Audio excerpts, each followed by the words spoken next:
नमस्कार दोस्तों, एनएएस lecture series में आप सबका बहुत स्वागत है। दोस्तों, इस वीडियो से पहले आरएल नेटवर्क के लिए फोस्टर 1 फॉर्म और फोस्टर 2 फॉर्म कंप्लीट कर चुके हैं।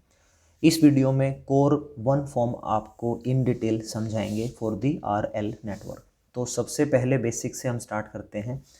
जो कोर 1 फॉर्म है, आपको पता है उसमें जो फंक्शन आपको दिया जाएगा, चाहे वो एडमिटेंस फंक्शन हो, चाहे वो इम्पीडेंस फंक्शन हो, उस फंक्शन में जो भी पॉलिनोमियल आपके नोमिनेटर और डिनोमिनेटर में रहेंगी, उन पॉलिनोमियल्स को आप डिसेंडिंग ऑर्डर में लिखते हैं। पॉलिनोमियल्स को डिसेंडिंग ऑर्डर में लिखने के बाद आपको यकीनन वहाँ पे जो कॉन्टिन्यूड फ्रैक्शन टेक्निक्स का यूज़ करना पड़ता है, जिसकी वजह से कोर 1 फॉर्म हो या कोर 2 फॉर्म हो, दोनों फॉर्म से आपको लैडर नेटवर्क सिंथेसाइज करने पड़ते हैं। और उन लैडर नेटवर्क में जो सीरीज एलिमेंट होगा for the R L network core first form, series element हमेशा आपका इंडक्टर होगा और जो पैरेलल एलिमेंट होगा वो हमेशा आपका रजिस्टर होगा। एक चीज़ का ध्यान रखें, सीरीज एलिमेंट का मतलब होता है इस टाइप से आपकी सीडी जैसा नेटवर्क बनता दिखाई देगा, तो इसमें जो हॉरिजॉन्टल आर्म्स है उसे हम सीरीज एलिमेंट कहते हैं और जो वर्टिकल आर्म्स है उसको हम पैरेलल एलिमेंट बोलते हैं। तो इन चीज़ों का अगर हम ध्यान रखेंगे तो हमारा जो जर्नल सर्किट होगा core 1 form of R L network वो बनेगा inductor register inductor register inductor register and so on. तो अब हम एक हमने एग्जांपल यहाँ लिया है, इस एग्जांपल पे कोर 1 फॉर्म का इम्प्लीमेंट करेंगे और कंप्लीट क्वेश्चन को सोल्व करके आपको नेटवर्क का सिंथेसिस सिखाएंगे। तो यहाँ पे इम्पीडेंस फंक्शन आपको दे रखा है, इम्पीडेंस फंक्शन है आर एल नेटवर्क का है। तो इसके लिए आप क्या करेंगे, सबसे पहले नोमिनेटर है या जो डिनोमिनेटर है उसको पॉलिनोमियल्स में कन्वर्ट करें और उन पॉलिनोमियल्स को डिसेंडिंग ऑर्डर ऑफ पावर में लिख लें। तो जो z ऑफ s है दोस्तों, वो क्या बनेगा, इसको कंप्लीट सोल्व करेंगे, ये बनेगा s cube plus 7 into S square plus 10 into S. Polynomial में भी लिख दिया है और डिसेंडिंग ऑर्डर ऑफ पावर में भी लिख दिया है, divided by S square plus 5s plus 4। ये आपका आ चुका है। इसके बाद आप यहाँ कॉन्टिन्यूड फ्रैक्शन पे जाएंगे और कॉन्टिन्यूड फ्रैक्शन में आप चेक करेंगे कि आपका सीरीज आर्म्स में या सीरीज एलिमेंट आपका इंडक्टर है तो ठीक है, अदरवाइज हम इसको एडमिटेंस फंक्शन में कन्वर्ट करेंगे। तो यहाँ से हम सोल्व करना स्टार्ट करेंगे। This is S cube plus 7s square plus 10s, ठीक है। डिवाइड करेंगे डिनोमिनेटर पॉलिनोमियल से, this is S square plus 5s plus 4, right. सबसे पहले दोस्तों s पे जाएगा क्योंकि ये इम्पीडेंस फंक्शन है, राइट। तो सबसे पहला जो कोसेंट है वो भी आपका क्या होगा, इम्पीडेंस फंक्शन को ही रिप्रेजेंट करेगा। और इम्पीडेंस फंक्शन में L इंटू एस फॉर्म बनती है, यानी s का जो कोफिशिएंट है वो आपका L कहलाएगा। यानी यहाँ से इंडक्टर आपका 1 हेनरी का आ चुका है और इम्पीडेंस फंक्शन है तो उसकी वजह से सीरीज एलिमेंट बनता है, यानी सीरीज एलिमेंट 1 हेनरी इंडक्टर का आ चुका है। इसका मतलब पहले स्टेप में ही आपको पता लग जाएगा कि आप बिल्कुल करेक्ट राइट पाथ को फॉलो करते हुए क्वेश्चंस को सोल्व कर दोगे। तो यहाँ पे क्या बनेगा, S cube plus 5 into S square plus 4 into S. इसके बाद हम क्या करते हैं, सब्ट्रैक्ट करते हैं, ये कैंसिल आउट, यहाँ बचेगा 2 into S square plus 6 into S. अब ये रिमाइंडर है, ये आपका डिवाइजर बन जाएगा। जो ये डिवाइजर था ये अब डिविडेंड बन जाता है in terms of continued fraction.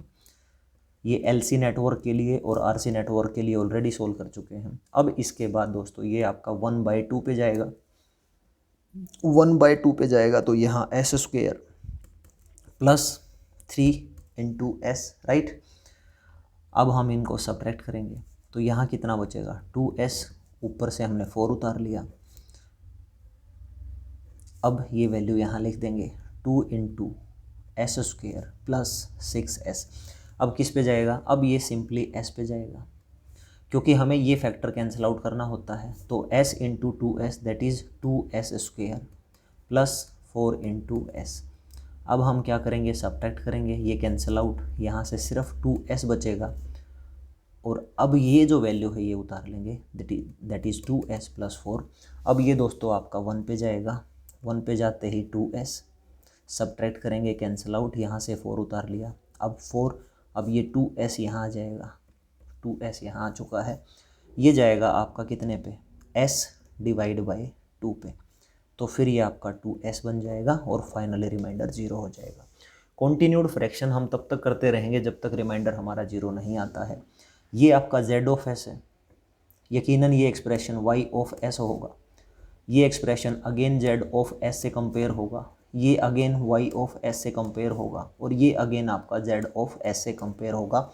z of s में अगर इन टर्म्स ऑफ s कोई एक्सप्रेशन है तो ls फॉर्म बनेगी, यानी यहाँ से मेरा जो 1 हेनरी का इंडक्टर है वो आ चुका है। y ऑफ s 1/2 है, यानी एडमिटेंस फंक्शन है, यानी दोस्तों यहाँ से जो रेजिस्टेंस है वो आपका इसका रेसिप्रोकल वैल्यू होगा, दैट इज़ 2 ओम, राइट। इसके बाद z of s again s है, l इंटू एस से कंपेयर करेंगे, यानी यहाँ से मेरा इंडक्टर आ चुका है वो भी 1 हेनरी का, y ऑफ s आपका 1 है, तो ये एडमिटेंस है, 1 का रेसिप्रोकल भी 1 ही रहता है, तो यानी यहाँ से मेरा रेजिस्टेंस आ चुका है, दैट इज़ 1 ओम। फिर finally s/2 z of s है, l इंटू एस के साथ कंपेयर करोगे तो s का कोफिशिएंट आपका इंडक्टर होगा, यानी यहाँ से मेरा इंडक्टर आया वो भी 1/2 हेनरी का। z ऑफ s के एलिमेंट सीरीज आर्म्स में लगा दो, y ऑफ s के जो एलिमेंट हैं वो आपके पैरेलल आर्म्स में लगा दो। तो यहाँ से अब जो स्पेसिफिक सर्किट होगा वो आपके सामने बन जाएगा। जो सर्किट है वो क्या बनेगा देख लीजिए, z ऑफ s आपको गिवन था, तो z ऑफ s आप लिख दीजिए। सबसे पहले आपको इंडक्टर आइडेंटिफाई हुआ, तो ये आप इंडक्टर बना दीजिए 1 हेनरी। इसके बाद y ऑफ s से 2 ओम का रेजिस्टेंस हुआ, इसको मैं वर्टिकल आर्म्स में लिखूँगा, जिसको हम पैरेलल भी कह देते हैं, और इसका जो वैल्यू है वो है आपकी 2 ओम्स। फिर z ऑफ s से अगेन इसको सीरीज आर्म्स में लगा दीजिए, ये अगेन 1 हेनरी का है। इसके बाद y ऑफ s से 1 ओम का रेजिस्टेंस है, इसको आप अगेन वर्टिकल आर्म्स में लिख देंगे 1 ओम। इसके बाद z ऑफ s से आप 1/2 का हेनरी का इंडक्टर निकाल लिया, तो ये आपका 1/2 हेनरी का इंडक्टर, और फाइनली इसके बाद रिमाइंडर 0 आ गया था, यानी सर्किट्स का सिंथेसिस कंप्लीट हो चुका है।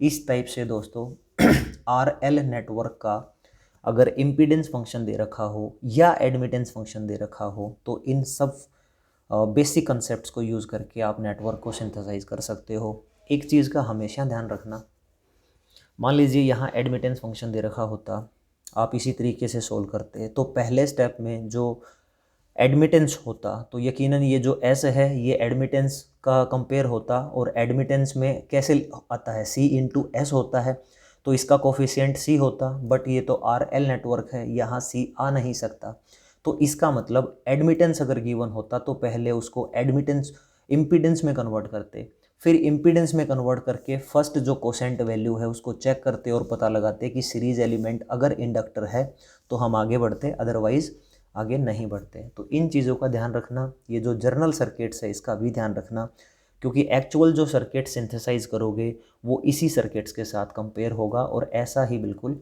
फाइनली सर्किट्स बनेगा। So this is the end of the video, I hope you like it. Video के बारे में आपके जो भी फीडबैक्स हैं वो कमेंट बॉक्स में ज़रूर लिखा करो। Thank you so much for watching this video.